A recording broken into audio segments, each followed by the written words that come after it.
अस्सलाम वालेकुम नाजरीन। एक अमरीकी जंगी जहाज यूएसएस अब्राहम लिंकन 200 से ज्यादा दिनों से मुसलसल समंदर में है। बंदरगाह का उसने मुंह नहीं देखा और उस जहाज पे जो मल्लाह हैं, जो फौजी हैं, सेलर्स हैं, नेवी के लोग हैं, अब उन सब के दिमाग घूम चुके हैं। उन्होंने कुछ मैसेजेस किए हैं, जो मैसेजेस सामने आ चुके हैं, उनकी स्क्रीनशॉट्स सामने आ चुकी हैं। एक आदमी उसमें से लिखता है कि 3 महीने से उसको दूध नहीं मिला है, मैं बगैर दूध के सीरियल चबा रहा हूं। एक और ने लिखा कि उसके पास सिर्फ आधा कप चावल है और 2 टॉर्टिलाज हैं, गर्म पानी नहीं है, लॉन्ड्री बंद है, साबुन, टूथपेस्ट सब खत्म है। और सबसे दुख की बात उनके लिए कि कई मल्लाहों ने थक कर, अपनी जिंदगी से हार कर जहाज से समंदर में डूबने की कोशिश की, जहाज से कूदने की कोशिश भी की है। ये उस जंग की असल कीमत है जो पेट्रोल के बिल पे नजर नहीं आएगी। और इस वीडियो में और भी बहुत कुछ है। ट्रंप, आपको याद होगा मैंने आपको पिछली वीडियो में बताया था, एक केटरिंग के ट्रक में छुपकर भागा था। लेकिन हुआ क्या, इसके बाद पता यह चला कि ट्रंप अपने पूरी कैबिनेट को छोड़ के चला गया था। और इसी वजह से आज उसकी प्रेस सेक्रेटरी ने भी इस्तीफा दे दिया है। बड़ी मजे की कहानी है जो कि मैं आपको वीडियो में आगे चल के बताऊंगा। ट्रंप ने एक पोस्ट लिखी है जिसमें उसका एक झूठ पकड़ा गया, बहुत बड़ा झूठ। और एक साबिक मुसाद चीफ जो कि अमेरिका की डिफेंस कंपनी में सबसे ऊपर जाके बैठ गया, यानी सबसे बड़ा ओहदा उसको मिल गया है। अब अमेरिका का जो डिफेंस है वो मुसाद के रहमो करम पर है। तो आइए नाज़रीन शुरू करते हैं, लेकिन उससे पहले आपने वीडियो को सब्सक्राइब लाजमी करना है क्योंकि ये वीडियोस आपको कहीं और नहीं मिलेंगी। और फेसबुक पे मैं लाइव आता हूं, वहां पर मेरी अपनी पर्सनल इंटरेक्शन रहता है आपसे, तो वहां पर आपने उसको सिर्फ फॉलो नहीं करना। अगर आप सब्सक्राइब करेंगे तो तब आप लाइव का हिस्सा बन पाएंगे। सबसे पहले उस जहाज की पूरी कहानी मैं आपको सुनाता हूं। तजियाकार है मारियो नॉफल। उन्होंने गार्डियन की रिपोर्ट का हवाला दिया है और उसको एक्सप्लेन किया। यूएसएस अब्राहम लिंकन ये एक बहुत बड़ा अमरीकी एयरक्राफ्ट कैरियर है, यानी एक ऐसा जहाज जिस पे फाइटर जेट्स उड़ान भरते हैं, लैंड करते हैं। इसमें तकरीबन 5000 मल्लाह और फौजी। और ये जहाज नवंबर 2025 में सैन डिएगो, जो अमेरिका का इलाका है, वहां से निकला था। अब आप टाइमलाइन देख लें। फिर जब ईरान की जंग शुरू हुई तो इसे मिडिल ईस्ट में भेज दिया गया और तब से ये 250 से ज्यादा दिन समंदर में मौजूद है और 200 से ज्यादा दिन किसी भी बंदरगाह पर नहीं रुका, यानी कि उसने जमीन का मुंह नहीं देखा है। ये एक रिकॉर्ड है, पता है आपको, अमरीकी बहरिया की आज तक की तारीख में इतना लंबा कोई जहाज समंदर में नहीं रहा। और इसका नतीजा क्या निकलता है? नतीजा यह निकलता है, नौफल कहते हैं कि ताजा खाना उस जहाज तक पहुंच ही नहीं पा रहा है। बासी खाना खा रहे हैं, गंदा खाना, सड़ा हुआ खाना खा रहे हैं अमेरिकन फौजी, क्योंकि जो सप्लाई जहाज खाना लेकर आता है वो सिर्फ क्या करता है, वो फ्रोजन फूड लेकर आता है। फ्रोजन फूड है, ताज़ा खाना हो ही नहीं सकता है दोस्तों। ताज़े फल सब्जियां ये रस्ते में ख़राब हो जाते हैं और कभी कभी वो गोश्त भी सड़ा हुआ पहुंचता है जो ये खाते हैं। और ये बात सिर्फ एक पोस्ट नहीं है, CNN ने भी इसको रिपोर्ट किया है। और अमेरिकी सेनेटर रिचर्ड ब्लूमेनहॉल या ब्लूमेंथॉल भी कहते हैं, वो वज़ीर दिफा को बाकायदा खत लिख रहे हैं और कह रहे हैं कि इसकी तहकीकात की जाए। एक और सेनेटर है रूबन कुलेगो, उसने कहा है कि ये जो हमारे सेलर्स हैं, जो हमारे फौजी हैं, उनका जहाज से कूदने की कोशिश करना एक खतरनाक मंजर पेश कर रहा है। अब जरा इस मंजर को आप खुद सोचिए दोस्तों। एक तरफ वो जहाज जो दुनिया की सबसे बड़ी फौजी ताकत की अलामत है, उसने क्या हुआ है, उसने बेसिकली इस जहाज ने ईरान के समंदर को ब्लॉक किया हुआ है, ब्लॉकेड का हिस्सा है ये। और उस जहाज के अंदर जो फौजियों का हाल है वो ये कि वो 1 कप या आधा कप चावल पे गुजारा कर रहे हैं। और नौफल ने यहां पर एक नतीजा अखज़ किया है। वो कहता है कि जंग के वो खर्चे जो कागज पर नजर नहीं आते हैं वो असल में अमरीकी अवाम और ये फौजी चुका रहे हैं। अब वैसे तो होता है ना कि जी, मैंने अपने पिछले व्लॉग्स में आपको बताया है कि अमरीका का इतना खर्चा हो गया, अमरीका ने इतने पैसे लगा दिए, ये वाला खर्चा कौन दिखाएगा? ये तो नजर ही नहीं आएगा नाजरीन। और अब मैं आपको लेके आता हूं एक और अहम खबर के ऊपर। मैंने कल आपको बताया था कि ट्रंप जो है वो एक केटरिंग ट्रक में भागा था। आपको याद होगा, ट्रंप ने तुर्की से एक केटरिंग ट्रक में छुपकर अपनी जान बचाई थी। अब उस कहानी का एक नया मोड़ सामने आया है। बीबीसी और कई दूसरे इदारों के मुताबिक ट्रंप की जो प्रेस सेक्रेटरी है कैरोलिन लेविट, उसने अपने ओहदे से इस्तीफा दे दिया है। ये चाहे आपके लिए छोटी खबर हो, लेकिन अमेरिका में यह बहुत बड़ी खबर है। सरकारी तौर पर जो वजह बताई गई वो ये कि अपने बच्चों और ख़ानदान के साथ मैं ज़्यादा वक्त गुजारना चाहती हूँ। अब लेकिन टाइमिंग देखिए, टाइमिंग बड़ी इंपॉर्टेंट है। सोशल मीडिया पर एक और बात जोर पकड़ रही है। दावा यह है कि कैरोलिन जो है वो उस वक्त खतरे में थी जब ट्रंप उसको छोड़ के भाग गया।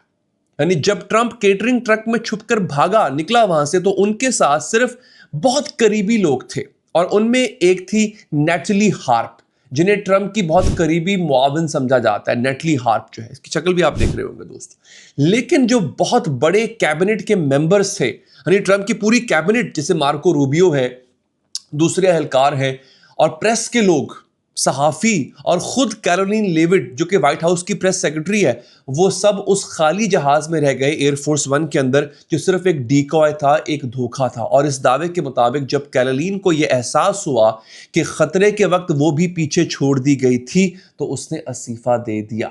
अगेन मैं यहां पे दोबारा कहूंगा कि इस्तीफे की असल वजह सिर्फ कैरोलिन जानती है, लेकिन सरकारी वजह जो है वो भी यही बताई गई है कि खानदान को टाइम देना है। लेकिन जो चीज सच है वो यही है कि ट्रंप जिस तरह से अपने लोगों को छोड़ के भागा था, अब वो लोग सोच रहे हैं कि जब मौत सामने आएगी तो ये तो हमें हलाल कर देगा यहां पे। और आप देख लें कि इस खुफिया परवाज में जो ट्रंप ने की थी, एक कैबिनेट सेक्रेटरी पीट हेग्सेथ, ये दो लोग ट्रंप के साथ थे, दैट्स ऑल। बाकी सब उनको पीछे छोड़ा गया था।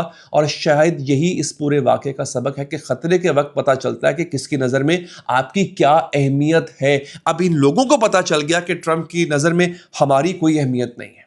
और उस पोस्ट की बात जिसने एक नई बहस छेड़ दी है, ट्रंप ने एक पोस्ट की है ट्रूथ सोशल पे। ट्रंप ने लिखा है कि अमेरिका का बहरे हुर्मस पे मुकम्मल कंट्रोल है। अब ये पोस्ट आपके सामने आ चुकी है, मैं इस पोस्ट का पोस्टमार्टम करूंगा, फिर आपको लुत्फ आएगा। कहता है कि हमारा इस पे पूरा का पूरा जो है वो दावा है और हमारा कंट्रोल भी है। हमारी नाकाबंदी फौलाद की दीवार है, स्टील की दीवार है, और ईरान कुछ भी नहीं कर सकता। मैं आपको माखज़ बता रहा हूं इस पोस्ट का। उसके पास ना बहरिया है, यानी ईरान के पास ना एयरफोर्स है, ना फौज है, और ना ही फौज को देने के लिए तनख्वाह है। उनके पास सिर्फ फेक न्यूज़ है और 300% महंगाई है। यानी ट्रंप ये कह रहा है कि ईरान में इस वक्त 300% महंगाई हो चुकी हुई है। अब इस पोस्ट को पढ़कर कई लोगों ने सवालात उठाए। सबसे पहले अमेरिकी कांग्रेसमैन है टेड ल्यू, उन्होंने कहा कि अगर ये सच है कि अमेरिका का होर्मस पे मुकम्मल कंट्रोल है, तो फिर कल उस समंदर से सिर्फ 8 जहाज क्यों गुजरे, जबकि जंग से पहले रोजाना 100 से 130 140 जहाज गुजरते थे यहां पे। अब इस हिसाब को देखिए, 140 से सिर्फ 8 जहाज, यानी तकरीबन 90% की कमी है। और टेड ल्यू कहते हैं कि अगर वहां फौलाद की दीवार है और सब कंट्रोल में है, तो जनाब ट्रंप साहब, फिर ये केटरिंग ट्रक में आप छुप कर क्यों भागे। और एक दूसरे तजियाकार है ब्रेट एरिक्सन, उन्होंने एक और झूठ पकड़ा ट्रंप का। ट्रंप ने कहा कि ईरान में 300% महंगाई है। एरिक्सन कहते हैं कि क्या ये सच है? बिल्कुल नहीं। ये उसके अल्फाज कोट कर रहा हूं। क्या ईरान की महंगाई इतनी बढ़ चुकी है? उसने कहा हाँ, ईरान की महंगाई बढ़ी है और वो सालाना तकरीबन 84% है, जो बहुत ज्यादा है, लेकिन 300% नहीं है। और सबसे दिलचस्प बात, ईरान में महीने दर महीने, यानी हर महीने महंगाई जून से जुलाई में 7% थी और जुलाई से अगस्त में सिर्फ 3%। यानी बेसिकली अगर देखा जाए तो इस जंग के बाद आहिस्ता आहिस्ता ईरान में महंगाई नीचे आ रही है, यानी आधी से भी कम हो चुकी है। और एरिक्सन एक बहुत गहरी बात कहते हैं, वो कहते हैं कि अमेरिका की पूरी जंग अब इक्तसादी प्रेशर पर टिकी हुई है, और अगर महंगाई आधी हो रही है तो ये हिकमत अमली भी बिल्कुल उलट जा रही है। और एरिक्सन एक और सवाल उठाते हैं जो सबसे अहम है। वो पूछते हैं कि आखिर कैसी मालूमात दी जा रही हैं ट्रंप को, और क्या वो असली जो फैक्ट्स हैं, आंकड़े हैं, और प्रोपेगेंडा में फर्क समझने से कासिर है। बेसिकली लोग ना अब ट्रंप की जो जहनी हालत है ना, उस पर सवाल उठा रहे हैं कि उसको समझ नहीं आती कि प्रोपेगेंडा क्या है और फैक्ट क्या है। वो दोनों में कंफ्यूज नजर आता है। और जो उस पोस्ट से भी जुड़ा हुआ है, एक और अहम खबर आपको देता हूं। हुर्मुज लेटर के मुताबिक ट्रंप पे एक फेडरल अदालत में मुकदमा भी दायर हो गया। ये एक नई डेवलपमेंट है जो मैं आपके सामने रख रहा हूं। वजह पता क्या बताई गई है? ये वजह मैंने बहुत पहले आपको अपने एक व्लॉग में बताई थी, अगर आपको याद हो। बात ऐसी है कि ट्रंप की कंपनी है, उसका नाम है ट्रंप मीडिया। उसने एक नई सर्विस शुरू की, इसका नाम है ट्रूथ API। अब समझिए ये है क्या। जब ट्रंप अपने ट्रूथ सोशल पे या अपने सोशल मीडिया अकाउंट्स पे कोई पोस्ट लिखता है, तो वो पोस्ट आम लोगों तक एक वक्त पे पहुंचती है। लेकिन इस नई सर्विस के जरिए कुछ लोग वो पोस्ट चंद सेकंड पहले देख सकते हैं और इसके लिए वो हर महीने $1 लाख तक अदा करते हैं। और सबसे अहम बात, इन खरीदारों में ज्यादातर वो ट्रेडिंग कंपनियां हैं जो यूं कह लें कि सेकंड्स के अंदर शेयर्स खरीदती हैं और बेचती हैं, सेकंड्स के अंदर, मिली सेकंड्स के अंदर। अब जरा सोचिए ये कितनी बड़ी बात है। ट्रंप की एक पोस्ट जो है वो तेल की मार्केट, शेयर मार्केट, इन सबको हिला देती है। और जब वो लोग जो पैसे दे रहे हैं वो उस पोस्ट को सबसे पहले देखकर उससे मुनाफा कमा सकते हैं, और इसलिए जो मीडिया इदारों ने, इंटरसेप्ट और फ्रीडम ऑफ प्रेस जो दो मीडिया इदारे हैं, उन्होंने एक मुकदमा बनाया। उनका कहना है कि क्या यह स्कीम गैर मामूली तौर पर करप्ट और गैर आईनी नहीं है, क्योंकि एक सदर अपनी जाती कंपनी के जरिए हुकूमत की मालूमात बेचकर खुद फायदा उठा रहा है, हर उस कंपनी से $1 लाख ले रहा है। अब याद रखिए ये उसी सिलसिले का हिस्सा है जिसमें ईरान के हुकाम ने भी ट्रंप के खानदान पे जंग से मुनाफा कमाने का इल्जाम लगाया था, लेकिन अगेन वो एक दावा था। फिलहाल ये एक अदालती मुकदमा बन चुका हुआ है। ये एक बड़ी डेवलपमेंट है जो कि आगे चल के, और इसका सबूत है इसके, क्योंकि ट्रंप तो पैसे ले रहे हैं इसके, और ये जाके ट्रंप के गले का फंदा बन सकती है। और अब नाज़रीन एक ऐसी खबर जो बहुत कुछ समझा भी देगी आपको कि अमरीकी फैसलों के पीछे कौन बैठा हुआ है। टाइम्स ऑफ इजराइल के हवाले से यह खबर है दोस्तों, साबिक मुसाद चीफ डेविड बार्निया, इनका नाम मैं पहले वीलॉग्स में ले चुका हूं, वो अब एक अमरीकी डिफेंस टेक्नोलॉजी कंपनी में सबसे बड़े ओहदे पर जाके बैठ गया। उस कंपनी का नाम है ओंडास डिफेंस, ONDAS, और ये कंपनी ड्रोन और आर्टिफिशियल इंटेलिजेंस वाले फौजी निजाम बनाती है। अब समझिए ये कितना आम है। बार्निया जून 2021 से जून 2026 तक मुसाद के सरबराह था, यानी इजराइल की सबसे बड़ी खुफिया एजेंसी का चीफ था, और रिटायर होने के सिर्फ 2 महीने बाद वो एक अमेरिकन कंपनी में सबसे बड़े ओहदे पे बैठ गया है। और नौफल एक बहुत कमाल का सवाल उठाते हैं यहाँ पे। वो पूछते हैं कि क्या ये वही शख्स नहीं जिसने ट्रंप को ये यकीन दिलाया था कि ईरान सिर्फ 48 घंटों में हार जाएगा। जंग शुरू होने से पहले इस आदमी ने ट्रंप को कायल किया था कि तुम हमले शुरू करो और हम भी हमले करते हैं और ईरान 48 घंटों में घुटने टेक देगा। उसी आदमी को उसके झूठ पे अमेरिका के इतनी बड़ी कंपनी का ओहदेदार बना दिया है। इसको जरा जोड़कर देखिए। न्यूयॉर्क टाइम्स के मुताबिक बार्निया ने जंग से पहले नेतन्याहू को यह बताया था कि मुसाद ईरान के अंदर बगावत बढ़ा सकता है, भड़का सकता है, जो चंद दिनों में हुकूमत गिरा देगी। और फिर बार्निया ने यही मंसूबा वॉशिंगटन में ट्रंप की टीम के सामने भी रखा था, और उसी पुरुम्मीद अंदाज पे ट्रंप इस जंग में कूदने पर राजी हुआ। और अब वही शख्स अमेरिकन डिफेंस कंपनी की कुर्सी पे बैठ गया, यानी जो मशवरा एक मुल्क को जंग में ले गया, उसी मशवरा देने वाले शख्स को अब उस जंग के हथियार बनाने वाली सनत का हिस्सा भी बना दिया गया। और जब किसी मुल्क के बड़े फैसले किसी दूसरे मुल्क के मशवरे पे हो रहे हो, वो भी वो मुल्क जो गलत मशवरे देता है, तो सवाल ये उठता है नाजरीन कि ये उस कुर्सी पर जो बैठा है शख्स, क्या वो वाकई ही अमेरिका से सिंसियर है। और आखिर में नाजरीन आपके सामने मैं एक तजिया रखने जा रहा हूं जो इस पूरी कहानी को एक लड़ी में पिरो देगा। बड़ा इंपॉर्टेंट तजिया है।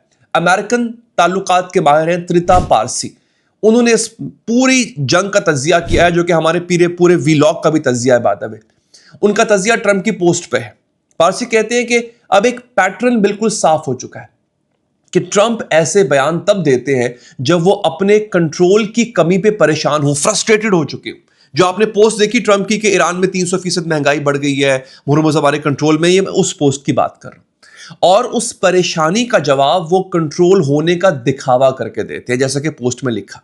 पारसी कहते हैं कि ट्रंप फौजी कार्रवाई से कंट्रोल हासिल नहीं कर पा रहे और ईरान ये यकीनी बना रहा है कि सिफारतकारी भी उन्हें कंट्रोल का दिखावा करने का मौका ना दे। ये बड़ी मजे की उन्होंने तजिया किया। और फिर पारसी एक और हिस्सा बताते हैं जो इस पूरी जंग की जड़ है।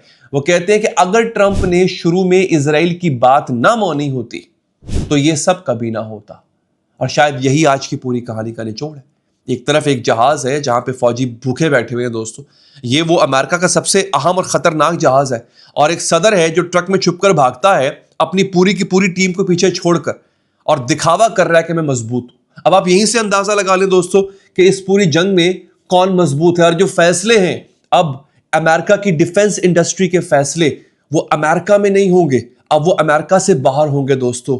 यानी इस वक्त अमेरिका अपनी कमजोर तरीन पोजीशन पर आ चुका है। मैं उम्मीद करता हूं आपको वीडियो पसंद आई होगी। अपना बहुत बहुत ख्याल रखिए और हाँ, चैनल को सब्सक्राइब करना मत भूलिएगा। अल्लाह ने के बाद।